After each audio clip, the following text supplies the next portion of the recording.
On commence avec cette polémique autour de la probable mise aux enchères de 187 œuvres du patrimoine local mises aux enchères par la CCI. La plupart étaient exposées au musée de la Marine, vous le savez, qui a fermé. Alors pour la région et pour la ville, cette vente contribuerait à la dispersion des richesses de l'histoire locale. Les explications de Justine Cazot. Cette voiture torpédo, bientôt en vente, tout comme plus d'une centaine de toiles, de maquettes de bateaux, de sculptures ou encore de médailles. Au total, la Chambre de commerce a fait estimer 187 œuvres dans l'optique d'une vente aux enchères. Il n'en fallait pas plus pour susciter la polémique. Dans un courrier adressé au président de la CCI, Renaud Muselier fait part de sa stupéfaction.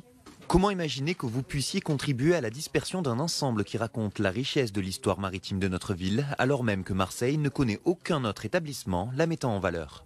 La Chambre de commerce et d'industrie possède une large collection de plus de 50 000 œuvres stockées, des objets qui proviennent en grande partie de l'ancien musée de la Marine, fermé en 2018.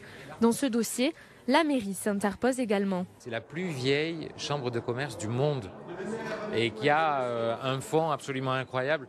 La ville de Marseille va être là pour le préserver et pour regarder avec l'État et la chambre de commerce comment on peut et comment on doit éviter ça. J'ai interpellé la direction régionale des affaires culturelles et le préfet pour que la vente soit bloquée et qu'on trouve une solution. Je peux vous dire que ça crée beaucoup d'émoi, voire de colère. Mais on ne vend pas des œuvres parce que c'est vendre une partie du patrimoine des Marseillaises et des Marseillais.